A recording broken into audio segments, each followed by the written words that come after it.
Hello everyone, আসসালামু আলাইকুম। কেমন আছেন সবাই? আশা করি সবাই আলহামদুলিল্লাহ ভালো আছেন। আজকে আমি আবারও হাজির হয়েছি আপনাদের সাথে আরও নতুন একটি রেসিপি নিয়ে।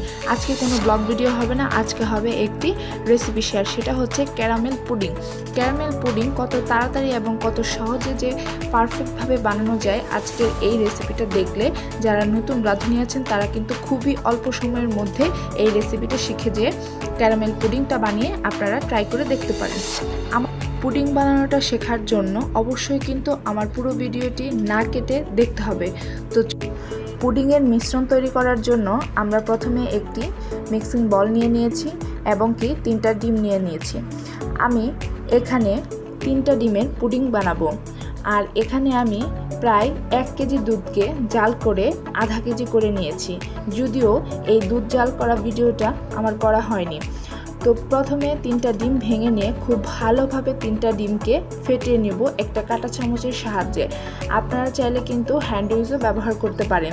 তো কাঁটা চামচ দিয়েও এটা খুব ইজিলি করা যায়, তাই আমি কাঁটা চামচটাই ব্যবহার করেছি। তো খুব ভালোভাবে ডিমটা এখানে ভালোভাবে ফেটিয়ে নেওয়ার পর আমি এখানে সবগুলো উপকরণ অ্যাড করব। তো এখানে আরেকটা কথা আপনাদেরকে বলে নিচ্ছি, যদি আপনারা মনে করেন যে দুধটা 1 কেজি দুধটাকে আধা কেজি না করে আপনারা 1 কেজি দুধকে 3 ভাগের 1 ভাগ কমিয়ে নেবেন, সেটাও কিন্তু পারবেন। আবার যদি মনে করেন দুধ একেবারে ঘন না করে শুধুমাত্র একটা বলক দিয়ে তারপর পুডিং তৈরি করবেন, সেটাও পারবেন। কিন্তু এই ক্ষেত্রে কিন্তু ডিমের পরিমাণটা কম বা বেশি হতে পারে। যদিও আমি যখন পুডিংটা রেডি করব ঠিক ওই সময় আপনাদেরকে কিন্তু এই কথাটা বলে দেবো। যেহেতু আমি 1 কেজি দুধকে আধা কেজি করে নিয়েছি, এক্ষেত্রে আমার 3টা ডিমই যথেষ্ট। যদি আমি 1 কেজি দুধকে ঘন না করে 3 ভাগের 1 ভাগ করে নিই, তাহলে আমার এখানে 4টা ডিম লাগবে। আর যদি আমি দুধকে শুধুমাত্র বলক দিয়ে তারপর পুডিংটা তৈরি করি, তাহলে কিন্তু আমার 5 থেকে 6টা ডিমও লেগে যেতে পারে। এটা শুধুমাত্র আপনাদের নিজেদের ইচ্ছা। তো যখন আমার ডিমটা ফেটানো হয়ে গেছে, ওই পর্যায়ে এখানে আমি প্রায় হাফ কাপ পরিমাণ চিনি মিক্স করেছি। চিনি দেওয়ার পরে কাঁটা চামচের সাহায্যে খুব ভালোভাবে চিনিটা গলে যাওয়ার আগ পর্যন্ত আমাদেরকে কিন্তু অনবরত নাড়তেই হবে। যদি ডিমের মিশ্রণের ভেতরে চিনিটা থেকে যায়, তাহলে কিন্তু আমাদের পুডিংটা খুব ভালোভাবে সেট হবে না। তো এখানে কিন্তু আমি সামান্য পরিমাণ ভ্যানিলা এসেন্সও দিয়েছিলাম, যদিও ওটা ভিডিওতে দেখানো হয়নি। আপনাদের হাতের কাছে যদি ভ্যানিলা এসেন্স না থাকে, তাহলে কিন্তু অবশ্যই আপনারা লেবুর রসটা ব্যবহার করবেন। লেবুর রসটা দিলেও কিন্তু ডিমের কোনো কাঁচা স্মেল আসবে না। তো এখন আমি ক্যারামেলটা রেডি করে নেব।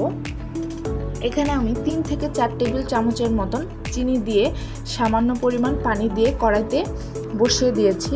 ক্যারামেলটা রেডি করার জন্য অবশ্যই কিন্তু চুলার হিটটা একটু লোতেই রাখতে হবে এবং ক্যারামেলটা অনেকটা সময় নিয়ে কিন্তু আমাদেরকে রেডি করতে হবে। যদি আমরা চুলার তাপটা অনেকটাই বাড়িয়ে দেই, তাহলে কিন্তু আমাদের ক্যারামেলটা পুড়ে যাবে। আর যদি পুড়ে যায়, তাহলে কিন্তু আমাদের পুডিংটা খেতে মজা লাগবে না, ওটা একটা তিতকুটি ভাব থেকে যাবে। তাই আমাদের ক্যারামেলটা রেডি করার সময় অবশ্যই কিন্তু আমাদের একটু সময় নিয়ে ধৈর্য নিয়ে ক্যারামেলটাকে রেডি করতে হবে। যখন ক্যারামেলটা এরকম বলক হয়ে আসবে, ঠিক ওই পর্যায়ে আমরা একটু সামান্য পরিমাণ নেড়ে দেব, যাতে করে কালারটা খুব সুন্দর আসে। 4-5টা নেড়ে দিলে কালারটা অনেক সুন্দর আসবে ক্যারামেলে। এটাকে অনেক ধৈর্য সহকারে অনেক সময় নিয়ে কিন্তু আমাদেরকে ক্যারামেলটা রেডি করতে হবে। আমার ক্যারামেলটা কিন্তু প্রায় হয়ে এসেছে, সামান্য কিন্তু কালারও চলে এসেছে। হালকা হালকা কালার কিন্তু দেখতে পাচ্ছেন। এই হালকা কালারই আস্তে আস্তে একটু গাঢ় কালারে পরিণত হবে। এর জন্যই আমাদেরকে মাঝে মাঝে নেড়ে দিতে হবে স্পঞ্জের সাহায্যে। আমরা ক্যারামেলটা রেডি করতে করতে কিছু কথা বলে নিই। যারা আমার চ্যানেলটি সাবস্ক্রাইব করেছেন তাদেরকে অসংখ্য ধন্যবাদ। আর যারা এখনও আমার চ্যানেলটি সাবস্ক্রাইব করেননি, তারা প্লিজ আমার চ্যানেলটি সাবস্ক্রাইব করে পাশেই থাকবেন। লাইক করে এবং কমেন্ট করে আপনাদের মূল্যবান মতামতটি জানাবেন আমার ভিডিওটি আপনাদের কাছে কেমন লেগেছে। আপনাদের একটা কমেন্টের ভালোবাসা পেয়ে আমাদের নতুন ভিডিও বানানোর অনুপ্রেরণা পাই। আপনারা যদি ভালো কমেন্ট করেন, তাহলে কিন্তু আমাদের অনেক ভালো লাগে। আর কমেন্ট যদি না করেন তাহলে আমি কিভাবে বুঝতে পারবো যে আপনারা আমার ভিডিওটি দেখেছেন। অবশ্যই কিন্তু আমার ভিডিওটি দেখে কমেন্ট করে জানাবেন আমার ভিডিওটা কেমন লেগেছে। আমি কিন্তু অনেক সময় নিয়ে আপনাদের সাথে ভিডিও শেয়ার করি, অনেক কষ্ট হয় আমার বাচ্চাকে সামলিয়ে কিন্তু ভিডিও করে আবার ভয়েস ওভার দিয়ে আপনাদেরকে সেই ভিডিওটা আপনাদের সামনে উপস্থাপন করি। আমার কিন্তু এই কাজটা করতে অনেকটাই কষ্ট হয়ে যায়, তারপরেও আপনাদের সাথে ভিডিও শেয়ার করতে আমার ভালো লাগে বলেই আমি আপনাদের সাথে ভিডিও শেয়ার করি। এই জন্য আপনাদের কিন্তু আমাকে অবশ্যই ভালোবাসা দিতে হবে, ভালোবাসা দিয়ে কমেন্ট করে বলে যেতে হবে আমার ভিডিওগুলো আপনাদের কেমন লাগে। তবেই তো আমি আপনাদের জন্য আরও নতুন নতুন সুন্দর সুন্দর ভিডিও নিয়ে হাজির হতে পারবো, তাই না? তো আপনাদের সাথে কথা বলতে বলতে কিন্তু আমার ক্যারামেলটা প্রায় রেডি হয়ে যাচ্ছে, প্রায় কালার চলে এসেছে। এভাবে আস্তে আস্তে কিন্তু অনেকটাই গাঢ় কালার হয়ে আসবে। আর যখন গাঢ় কালার হয়ে যাবে ওই পর্যায়ে কিন্তু আমরা চুলাটাকে অফ করে দেব, না হলে কিন্তু আমাদের ক্যারামেলটা পুড়ে যাবে। আর তখন যে কড়াইয়ের যে গরম থাকবে ওই তাপে কিন্তু আমাদের ক্যারামেলের কালারটা আরও গাঢ় হয়ে যাবে। এই জন্য আমরা যখন গাঢ় কালার হয়ে আসবে ঠিক ওই পর্যায়ে কিন্তু আমরা চুলার আঁচটা বন্ধ করে দেব।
এই তো আমার ক্যারামেলটা কিন্তু একদম পারফেক্ট হয়ে গিয়েছে। আপনারা চাইলে কিন্তু আরও কালার করতে পারেন, আরও গাঢ় রং করতে পারেন।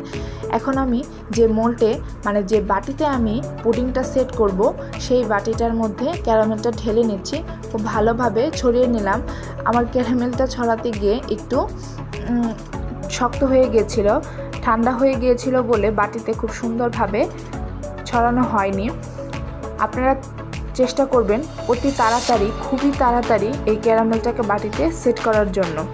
তো এরপর আমি যে আগে থেকে ডিম চিনিটা ভালোভাবে ফেটিয়ে নিয়েছিলাম ওই বাটিতে আমি আগে থেকে জাল করে রাখা দুধ, আধা কেজি দুধ এই বাটিতে ঢেলে দিয়ে খুব ভালোভাবে কাঁটা চামচের সাহায্যে আবারও ডিমের সাথে দুধের সাথে ভালোভাবে মিক্স করে নিচ্ছি, যাতে করে ডিমের সাথে দুধটা ভালোভাবে মিক্স হয়ে যায়।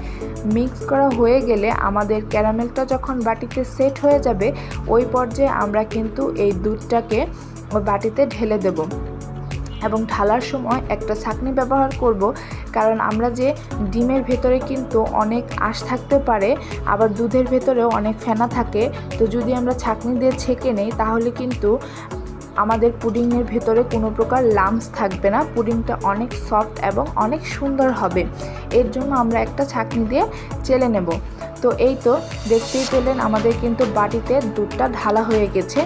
এখন আপনারা যদি ঢাকনাওয়ালা বাটি ব্যবহার করেন তাহলে ঢাকনা দিয়ে নেবেন, আর যদি আপনারা ঢাকনা ছাড়া বাটি ব্যবহার করেন তাহলে কিন্তু অবশ্যই ফয়েল পেপার দিয়ে বাটির মুখটা ঢেকে দেবেন। না হলে কিন্তু যখন আমরা পুডিংটা চুলাতে ভাপে বসাবো তখন কিন্তু পানি ছিটে গিয়ে পুডিংটা নষ্ট করে ফেলবে। তো তো এখন আমি চুলায় একটা কড়াই বসিয়ে দিয়ে সেখানে একটা কাপড় দিয়ে সামান্য পরিমাণ পানি দিয়ে একটু গরম করে নিয়ে তারপর কিন্তু আমরা সেই বাটিটাকে এখানে দিয়ে নেব। আমার কিন্তু পুডিংটা সেট হতে প্রায় 30 থেকে 35 মিনিট সময় লেগেছিল। আর চুলার আঁচটা কিন্তু অবশ্যই লো ফ্লেমে রাখতে হবে। আর পুডিংয়ের পানিটা কিন্তু বাটির 3 ভাগের 1 ভাগ দিতে হবে, তাহলে কিন্তু খুব ভালোভাবে পুডিংটা সেট হবে।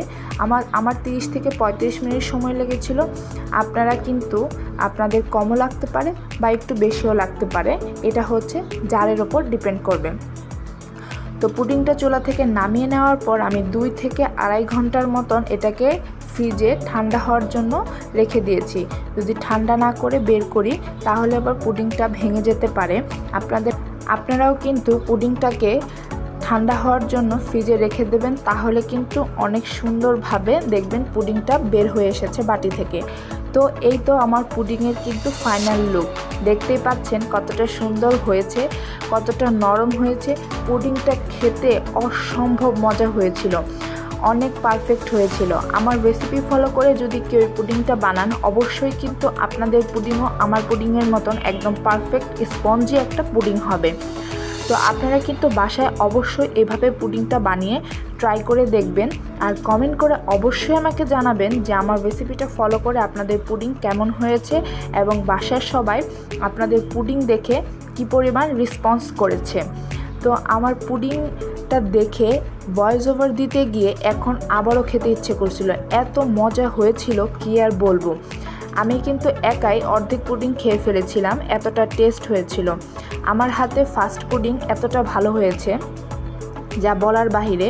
তো আপনারাও কিন্তু আমার ভিডিওটি দেখে খুবই সহজে এভাবে অল্প সময়ের মধ্যে ক্যারামেল পুডিং বানিয়ে নিতে পারবেন। তো আজকের মতন আমি এখানেই বিদায় নিচ্ছি। আপনারা সবাই ভালো থাকবেন, সুস্থ থাকবেন। আল্লাহ হাফেজ।